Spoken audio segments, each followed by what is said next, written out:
Kenobi episode 3 is finally here, and oh my god, we have to talk about it. This is your first and only warning, there will be spoilers ahead. Honestly, having to wait another week to see the resolution of episode 3 is going to be crazy because this is one of the biggest pieces of TV Star Wars media in existence. As a matter of fact, it's one of the most important pieces in Star Wars media, period. It felt like a fan film in the best way possible. The story is pretty simple and it's broken down in 3 main points. Number 1 is Obi-Wan with Leia trying to avoid capture from the Inquisitors and the Stormtroopers. Number 2 is the Inquisitors figuring out where Kenobi is and trying to relay that information to Darth Vader. And number 3 is round 1 for the rematch of the century and Obi Wan Kenobi meeting up with Big Daddy Vader. Speaking about the first part, even though this occurs under extraneous circumstances because Kenobi is essentially trying to survive getting caught, there is a ton more development in Obi-Wan opening up to Leia and actually giving her information about her past, vaguely talking about her father and her mother. And I love how there's a beautiful moment in the middle of distress as the clone troopers are questioning them across the desert. And he's like, yeah, every time that I see your face, I see your mother. The feeling of dread and guilt that Obi-Wan expresses whenever he talks about Padme or Anakin is palpable. Just by his demeanor, we know that he is being troubled profusely by the ghosts of his past. And speaking about the ghost of his past, we got to see our main man Hayden Christensen come back not as Darth Vader, but as his original form, Anakin Skywalker. It might just be a vision, but we're gonna get more of that along the way. At every single moment, we see Obi-Wan in a form of distress trying to reconnect through the Force, seeking solace but trying to commune with his old master Qui-Gon Jinn. He has mentioned him 3 times already, once in every episode, and I'm almost completely sure that we're going to get an appearance from Liam Neeson as Qui-Gon. Whether that be a Force ghost or just using his voice to communicate with Obi-Wan, we'll have to wait and see. Although Obi-Wan is visibly very rusty, he still has a keen sense for combat and tactical awareness, which is represented beautifully through his fight with the Stormtroopers as they're trying to blast through the checkpoint. He demonstrates that he is still adept with blaster fire as well as hand-to-hand combat, which I hadn't really seen before. Remember, Obi-Wan is a master of Form 3 in lightsaber combat, and he was a prominent Force user, so we've never really seen him get dark and gritty with uncivilized weapons. This is also the moment that we get the first glimpse of Obi-Wan trying to sense Anakin's presence, and to me, looking at it through his shoes, it seems like a self-fulfilling prophecy. He's been trying to hide so well for over 9 years, and it just seems inevitable that he's going to have to confront him at some point. Speaking about that, let's start talking about Vader. We get to see him in his castle bossing the Inquisitors around because the main focus of the story is getting Obi-Wan.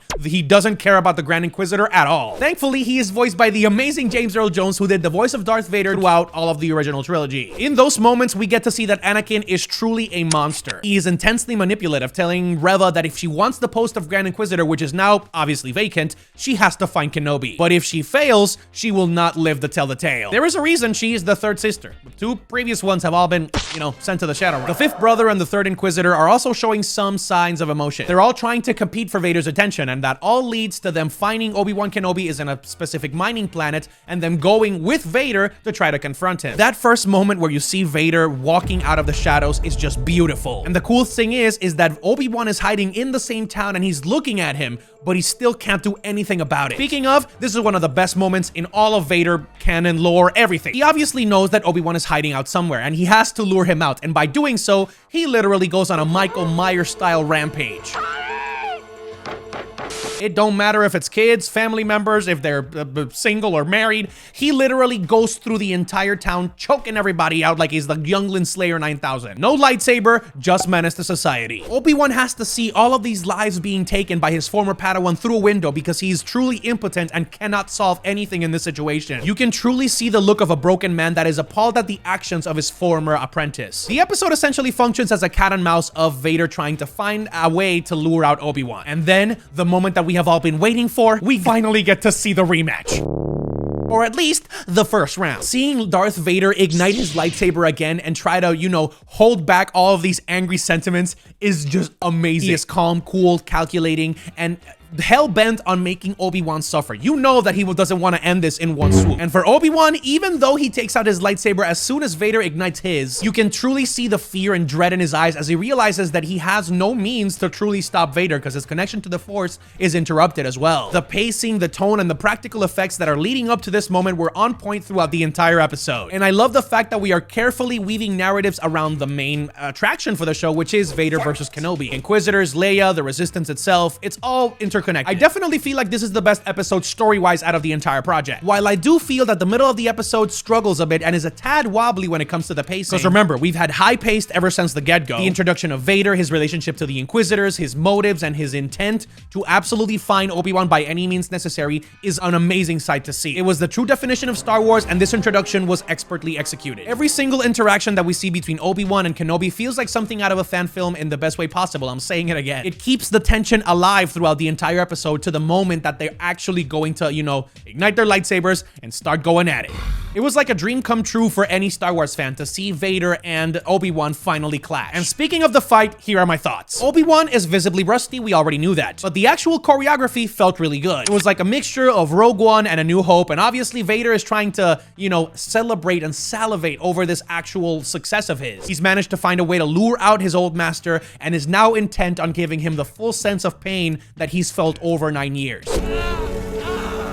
Vader is using one hand to fully outmatch his former master, which is a pretty impressive feat, and this is where we get our first cool Easter egg. In a moment of pure unchained rage, Vader starts repeatedly hitting Obi-Wan with his lightsaber in the same manner that Luke Skywalker beats him. This is of course a reference to Episode 6, Return of the Jedi. That moment where we see Luke Skywalker overcome with rage, and that's exactly what the Emperor wanted. He wanted him to just succumb to the dark side. This is perhaps the only parallel where I truly saw that Vader really had a lot of anger within him. Because verbally, he is calm as a cucumber, just Michael Myers, Black Air Force One energy the entire way through. It was also fun to see Obi-Wan's resourcefulness throughout this fight. He is visibly scared, but he still knows that he has to survive in order to protect Luke and Leia. So in moments that he doesn't feel that he has the field advantage, he runs. When he realizes the lightsaber battle is going awfully awry and he can't beat him in one-to-hand combat, he decides to, cut up a smoke canister in order to provide some cover and find another spot in order to fight. But Vader is non-relenting, and he is going through every bit of the theatrics to just exercise his vengeance. In a scene that could only be described as Vader embodying the spirit of Jason and Michael Myers, he finally gets some of his revenge. Remember, this is a mining planet, so there's going to be a lot of explosives and spice all throughout the planet. And next to one of the rigs, our boy Vader exercises one of the most gruesome moments of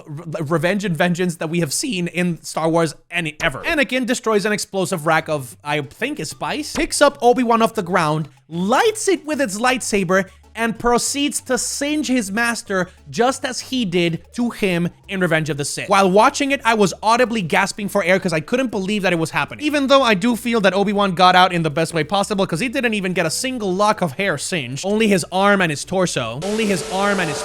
We got to see Vader visibly enjoying himself, telling his master, "You are going to suffer, Obi-Wan, and the pain that you are feeling is only beginning." Of course, this is not the end for Obi-Wan, and we actually see him escape. And the moments that we get to see a Vader looking into the fire, mi hermano, wow. The flames in his eyes, the silhouette surrounded by all the flames.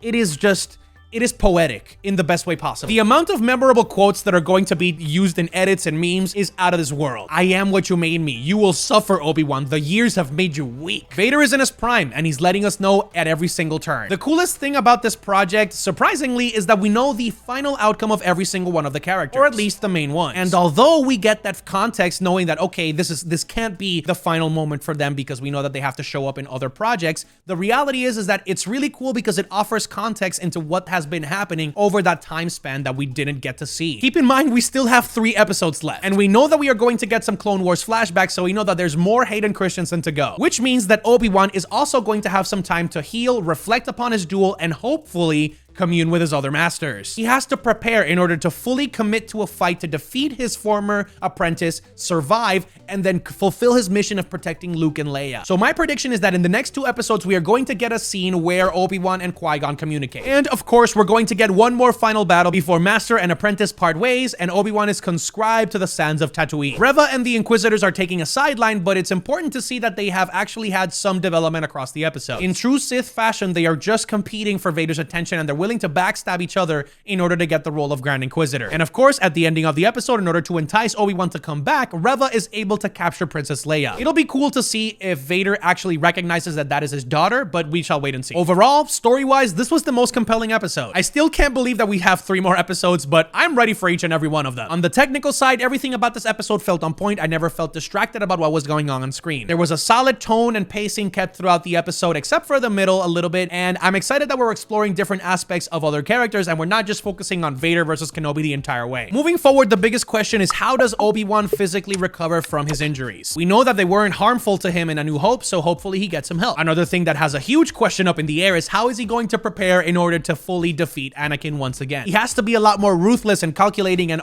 fully express his connection to the Force if he wants a chance to beat Anakin. I would love to see some Clone Wars flashbacks include some other characters, maybe Captain Rex, Ahsoka, or hopefully a little bit of context into Obi-Wan's time in Mandalore. I'm not a super huge fan of rating things by themselves if I don't know exactly what's going to happen in the other episodes, but even without full context, I am rating this episode a solid 9.7 out of 10. It is must-see Star Wars television, and I'm so excited to say Star Wars is back! Again, if you enjoy these breakdowns, make sure to like this video, share with your friends, and subscribe with the notification bells on so you can get instant notice for whenever I post a video or whenever I go live. Make sure that you stay tuned because I'm covering every single episode right here on this channel. If you want to see more content from me, we also have Tropical Joe Gaming, which is basically everything that I do here, just gaming related. And if you want to see my streams, Tropical Joe VODs is where they are going to live for the foreseeable future. Thank you guys so much for the love and support. We're about to hit 25K subscribers, and I couldn't even believe that we're here right now. As always, I love you, familia. Just crack a smile, be a nice person, just ride the wave, and I'll see you on the next one.